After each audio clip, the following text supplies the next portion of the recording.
Hey everybody, Danny here with Danny Murphy and Associates at First Team Real Estate here doing your weekly Orange County and Southern California real estate market update.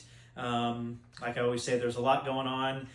Right now there's about 5,100 active homes on the market today in Orange County. That's up about 50% compared to this time last year. So we're definitely seeing quite a bit more inventory. It's interesting though, 5,100 active properties, 3,400 properties have either expired or canceled so far this year. And so that's a really big number. That's double the normal expired and canceled rate. And really that's a result of, just the market has shifted, right? It's gotten more neutral. It means that marketing is more important, pricing is more important. So, what you find is if you have sellers and agents that are overpricing properties, not making the appropriate adjustments to recognize market conditions, those properties are expiring. And so, and it's not that the market's not good. The buyers are out. We have properties and listings where we're getting multiple offers at all different price points. But again, if the marketing isn't on point and if the pricing strategy isn't in alignment with the market, you have properties that are sitting. And so the average days on market have gone up. They're about 60 to 70 days now in Orange County. So things are taking a little bit longer to sell. That's still a really healthy market. Anything up to 90 days is considered a seller's market. So 65, 70 days is very much a seller's market still. It's just a little bit less of a seller's market than it was this time last year or 2 years ago.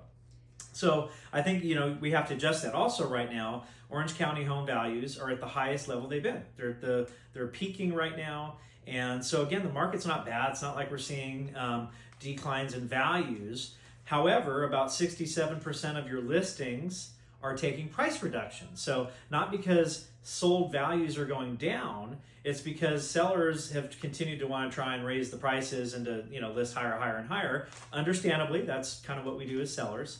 But it's also recognizing that the price that your neighbor sold for the exact same house last month, you're probably not going to get much more than that this month. And so I think the values have kind of leveled off. But again, recognizing that we're at peak all-time high values in Orange County and Southern California. So market still continues to be good.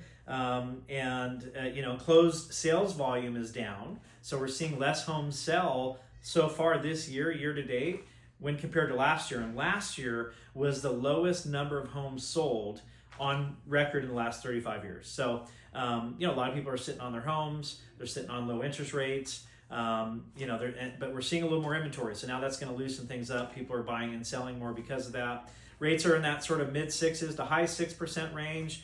Probably not changing anytime soon. Even if the Fed lowers rates, don't expect that to impact the 30-year mortgage rate. The 10-year treasury rate is what impacts 30-year mortgages, and that rate hasn't changed much in the last couple months, and no one's expecting it to. So even if the Fed lowers the Fed funds rate, probably not going to impact the 10-year treasury, therefore not going to likely impact the 30-year mortgage rate. So we're probably in this sort of interest rate environment for the foreseeable future. So don't let it hold off. I wouldn't sit on the sidelines on what you want to do, waiting for interest rates to go down dramatically, because I think we're going to be in these sort of mid 6s, maybe low 6s for the extended period of time. So we're here to help you with all your real estate needs. Happy to talk about the market anytime. Reach out to us, DM us, social media us, call Wade, call Justin, call me. We're here to help. Thanks.